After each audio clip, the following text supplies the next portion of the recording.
Thanks again for joining us today here on a Wednesday, and it's a little bit unusual because we've been sifting through the numbers that came from USDA's crop progress and condition reports on a Tuesday. That's because there was no activity on Monday due to that being a federal holiday. So everything was released yesterday afternoon. We had the national crop condition numbers, and we have some I-80 corridor numbers for you. We can walk through these and explain what USDA said we had.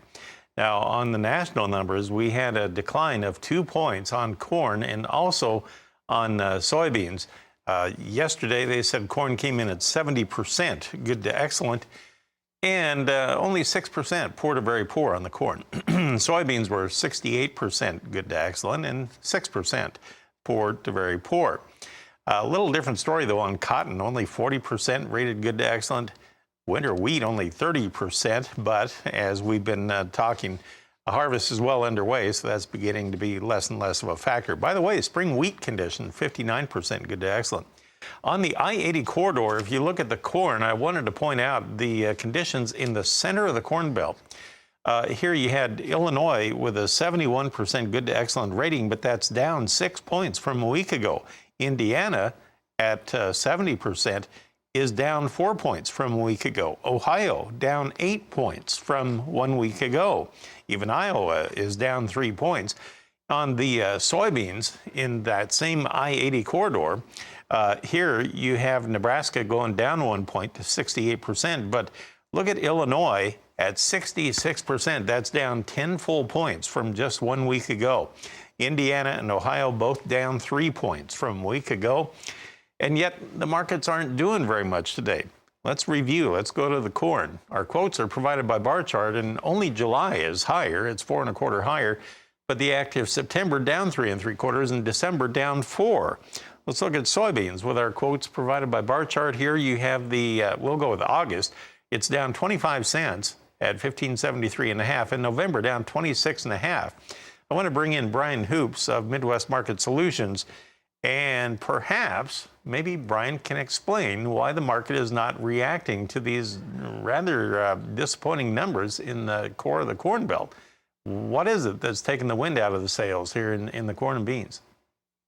Hey, good morning, Marlon. Yeah, we're certainly hearing a lot of frustration from farmers that we talk with and some traders as well that are looking at the fundamentals of this crop with the forecast very warm for this week, a little cooler next week, and then returning back to warm temperatures, but pretty much staying dry all that time.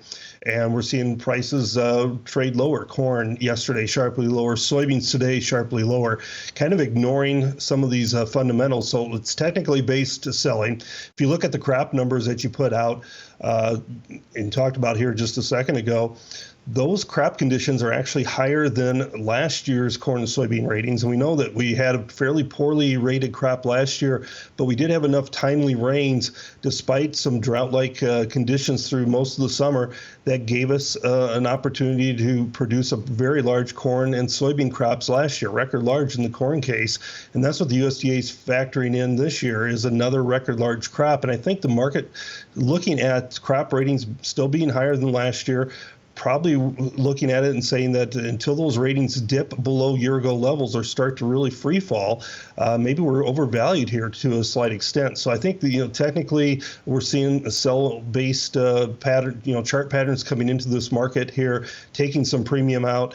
I have a downside objective about 682 on that December corn contract. That would be a double bottom.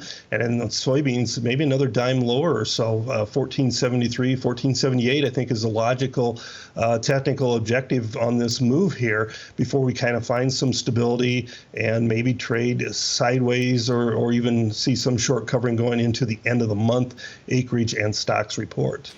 Now on the wheat, let's take a look at the wheat market right now. And in Chicago, we are seeing another drop, or excuse me, a bit of a comeback after the big drop yesterday.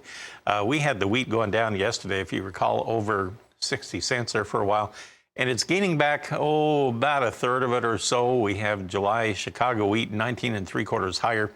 It's not quite at $10 at $9.95. September up 19 3/4. In the Kansas City market right now, you have July 14 1/4 higher, and you have September 14 higher at 10.62 1/4. Minneapolis spring wheat today. We have the July down 1/4 cent, and September actually down 1/2 at 11.17 1/2. Crop conditions were actually pretty good for spring wheat. Cotton market unchanged on July, but boy, that active December contract 500 points lower at 108.85 cents per pound. We'll be back talking with Brian Hoops about our livestock trade in just a moment. Don't go anywhere. We're back talking with Brian Hoops of Midwest Market Solutions. Now, he is in Springfield, Missouri, and let's take a look at our livestock trade here, Brian, and get your thoughts on what's going on here impacting this. We are weaker on live cattle across the board. Pretty consistent for the first 3 contract months. Right now, August just moved to 85 lower at 135.40. It's a little over $0.50 off of our earlier high this morning. On the feeder cattle market, this thing is kind of wishy-washy this week, depending on what corn is doing. And with the corn mixed, you have the feeder cattle market going lower. August down $1.22 at 174.07, and September now losing $1.20. Lean hogs, currently you have August now trading 45 cents lower at 109.35. Now at one point it was higher. It had been as high as 110.07. And it took some of the wind out of those sales as well. So what's going on here with this livestock trade today? It seems extremely choppy here, Brian. Yeah, very light volume as well. You know, the hog market, I think, is really trading technically based. And this morning we were higher for a while, but it did not take out yesterday's highs, and that allowed some profit taking to come into the market and trade lower. So we're trading in a very low volume inside type of trading session in that hog market, kind of a consolidation session. And cattle feel the same way. We're seeing a lot of bids out in the country, some 138 trade in Texas and Kansas, but bids in the northern plains dress basis all being passed so far this morning. They're trying to hold out for a little bit higher money, and that's just left the cattle market real directionless in here.